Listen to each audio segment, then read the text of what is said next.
Hey folks, Kevin here. Well, it's March 13th, 2019. This is another episode of Ask Me Anything, and today's topic is masonry heaters.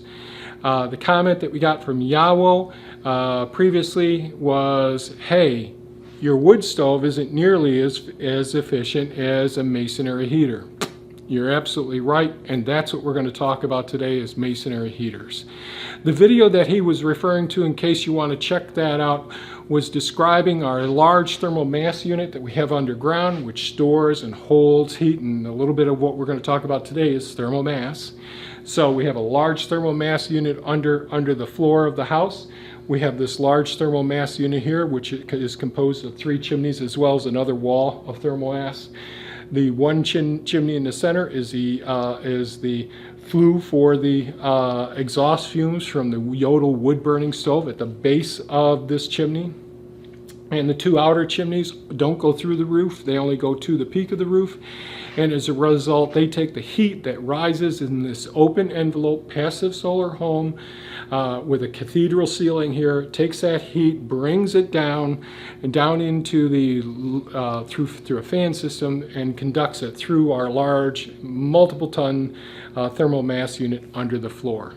So being a passive solar home, this home is airtight. It's super insulated. Our windows face the south since we're in the northern hemisphere, Oswego, New York, near Lake Ontario, near the Canadian border. And that solar gain during the wintertime comes in, heats the floor, heats the wall, and the excess heat rises. That warm air is conducted and charges our thermal mass unit. And the same thing happens during the summertime. We fully charge the system during that time. Other sources of heat input include our cooking materials in here, body heat, and certainly our electric clothes dryer, key electric clothes dryer. You don't want to do this with a gas clothes dryer. So the electric clothes dryer, instead of turning that heat outside, we hit a switch in the bathroom, which redirects that warm, moist air, lint-filled moist air, through a filter system that removes the lint and exhausts the moist air into the bathroom, where there's also a dehumidifier that removes the excess humidity down to the appropriate humidity level we want in the house. And then our house retains that heat and less energy waste is the result of that activity. So that's a little bit about the video that was seen before. I'll also put a link to another video that I recently posted about the benefits and concerns about rocket mass heaters, because we're talking about thermal mass and heating burning woods, whether we're talking about wood stoves, fireplaces, rocket mass heaters, or masonry heaters. All of those have wood burning as well. So the topics we're going to cover are certainly a little bit on the history of masonry heaters, a little bit on the structure and various designs that there are and how they work, a little bit about wood and how it actually burns, the triangle of fire, and a little bit about environmental risks and health risks. And again, context is always important. We live in North America, near the border of Canada. We get lots of cloud overcast. We're in a very cold, temperate climate with high humidity, where we live here in this part of the world.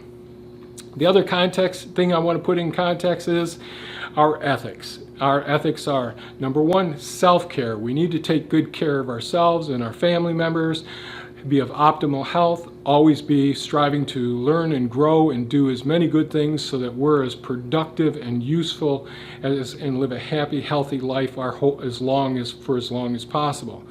Earth care, taking good care of those resources around, not being wasteful, trying to be mindful of what's the best thing to do to take good care of those resources that we have all around us.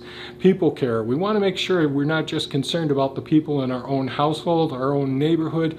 We want to be concerned about all the noxious fumes, the pollutants that we put into the environment that can affect people elsewhere, even across oceans. That's how far pollution can go.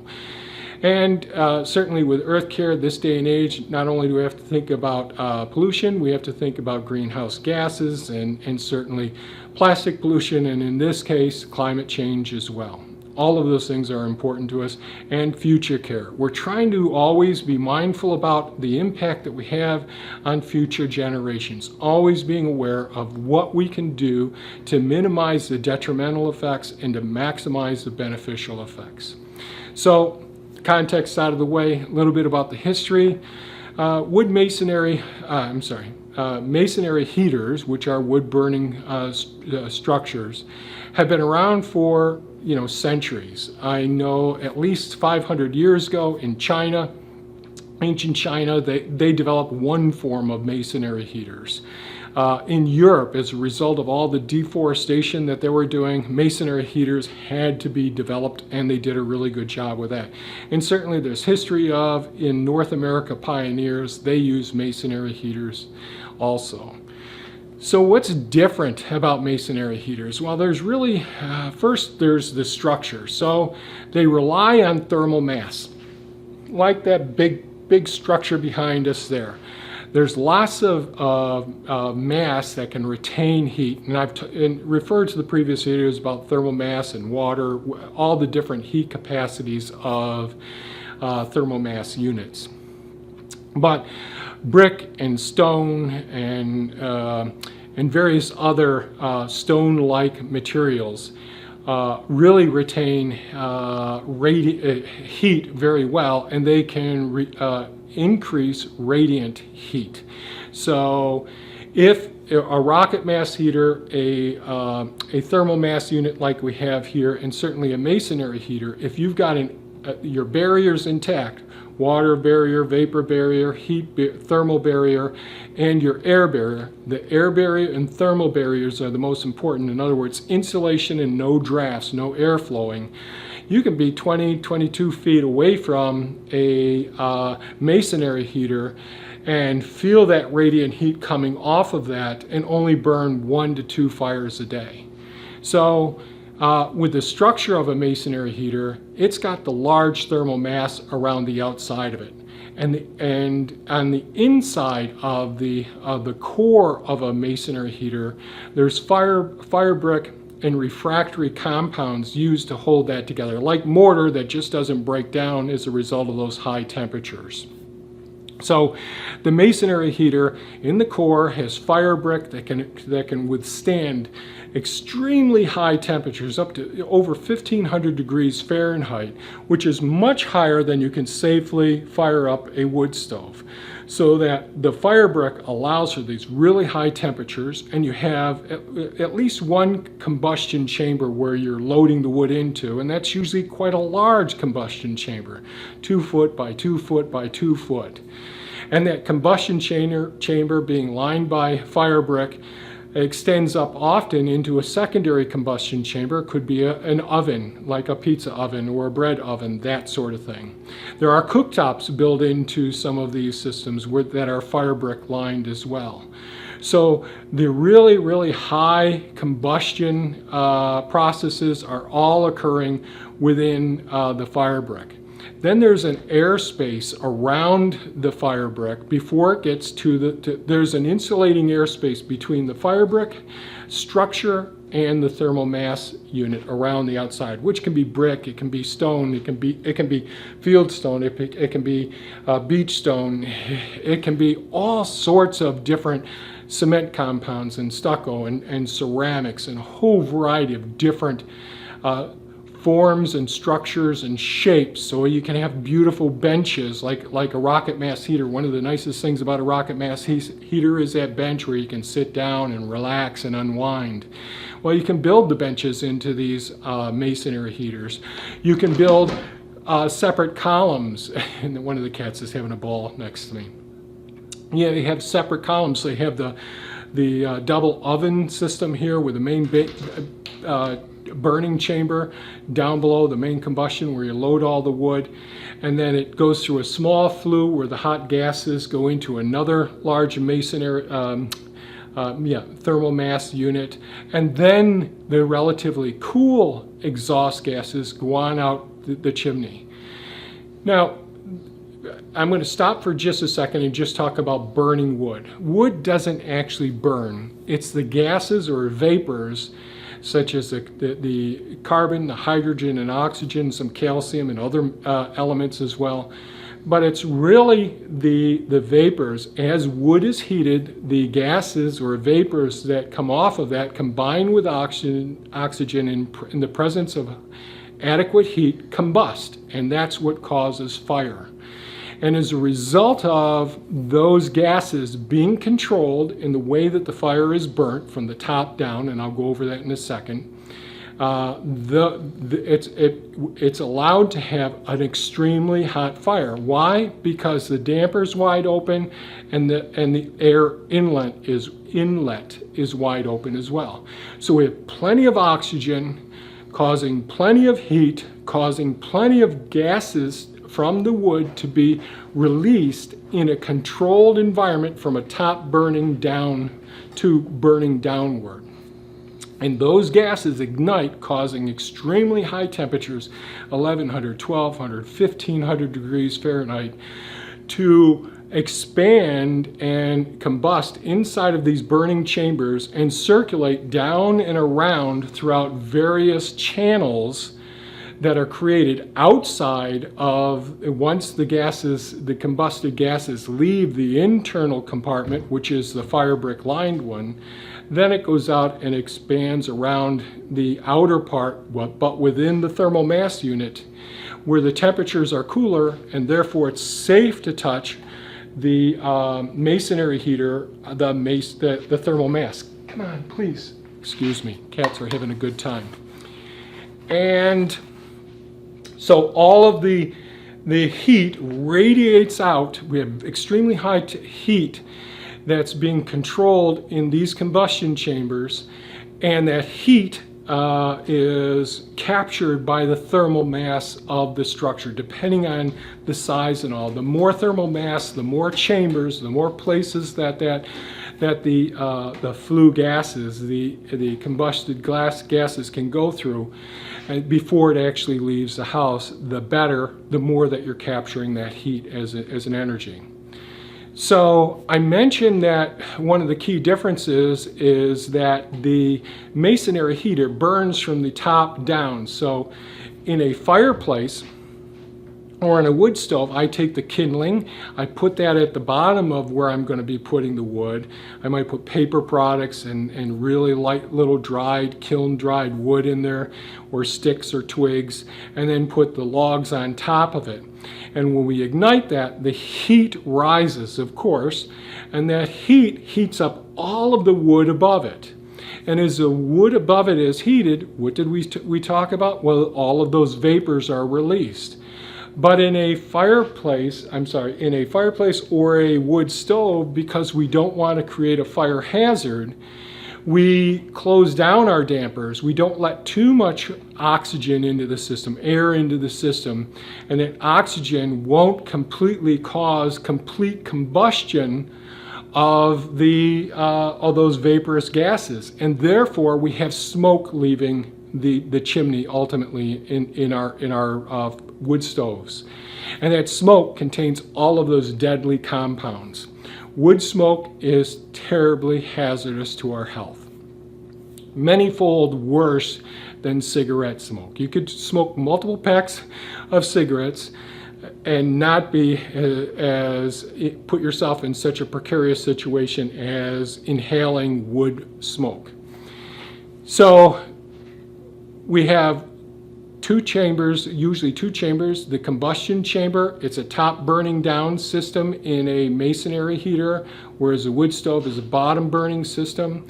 This upper chamber expands that whole high heat area, can be used as an oven as well, and then the air circulates through the whole masonry structure, causing heat. And again, it's really important to have a pretty airtight, insulated home, because you can be 20 feet away and feel very comfortable with that radiant heat. Now, a wood stove, you may be, if you have a standard home, you may be running that during the dead of winter, running that stove, refeeding that stove 24 hours a day, or 12 hours a day, or 8 hours a day. A masonry heater is usually fired up from an hour and a half to 2 or maybe 2.5 hours, and it might be done just once a day or twice a day because it's so efficient. It's capturing so much of that heat energy and storing it in the thermal mass, which is gradually released over time. And that mimics a lot of what we mimicked a lot of what the masonry heater does, but we don't do the complete combustion.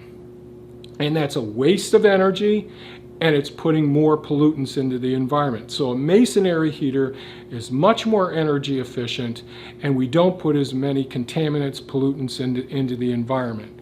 So what are some of those pollutants that we have to worry about? Well, certainly we know that there's carbon monoxide that goes into the environment.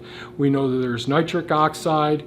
There's formaldehyde that goes into the environment as well. Creosote we have to worry about building up in our chimneys and creating a chimney fire. Dioxins, acrolein, polycyclic aromatic compounds.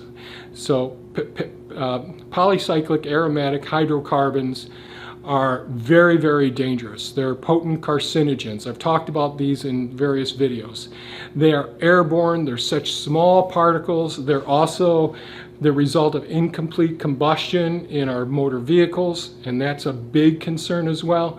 So if there's lots of wood burning going on, if there's lots of incineration of anything or internal combustion engines, all of those release polycyclic aromatic hydrocarbons. The good thing up here in the Northeast, the more trees you have and more green that you have, the more that they bind to those leaves, fall in the fall and to the ground, and the fungi break them down and neutralize them. However, if you're in an urban environment and you've got an urban garden that you get your food from, then those polycyclic aromatic hydrocarbons, they bind to the lipid layer on the leafy layer, and they attach to that. They attach to the lipids of our skin cells as well. They're so small, they're almost easily inhaled. Dioxin is easily inhaled. Acrolein is easily inhaled.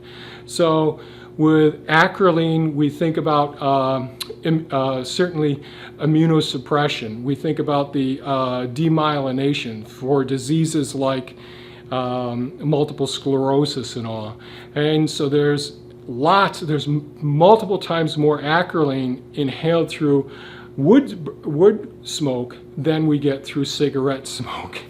The same thing with dioxins. So dioxins cause the same problems. We know about that with cigarette smoke. Multiple times more problems with endocrine disruptors with dioxins, and so certainly the myriad of problems. So we have many oxidative injury is a big problem because of oxygen-free radicals, and these byproducts of smoke, or the incomplete combustion of smoke, also do lots of cellular injury to our body. It actually affects our mitochondria, our cell membranes. It can cause mutations as well. So, and definitely causes lots of inflammation. So there are many reasons to be mindful and do all we can to reduce the amount of wood that we're burning. Certainly, we don't want to put more pollutants into the air, and when we burn wood, we want to be as efficient and do as little of it as possible. So we need to create airtight homes, or as close to airtight as possible, super insulate our homes. Think about putting in a masonry heating structure, or like us, we put in photovoltaics, so we have solar panels here, and our goal is to have all electric heaters in super insulated places, and to recapture and reuse the heat, but be cleaning the air all the time. We're thinking more about future generations when we're thinking about doing these things mindfully, thinking about what's the best, most energy efficient and clean. If we're going to burn wood, what's the most energy efficient and clean system? Well, I believe it's the masonry heater. So absolutely correct assessment. There are many different styles and functions and shapes and forms of masonry heaters, and this video is getting too long, so I won't go on too far with this. They've been around for centuries. They work extremely well. If you're planning on building a place, it's one of the things to think about. You can use scrap wood, and the thing is, unlike a rocket mass heater, you don't have to be sitting right by it to feed it, and you have a larger burning chamber as well. But it takes some foresight and it takes more time. And remember, when we're building this, you can buy a precast kit for these masonry heaters, or you can consider hiring someone, doing some bartering with them to help you actually construct a masonry system yourself, a masonry heater yourself. So I hope this video was of value. If you found it of value, please hit the like button, give us a thumbs up, share it with your friends. Feel free to leave a comment, ask questions. I really like the engagement as well. And thanks so much, folks. Always have a great day. Bye-bye now.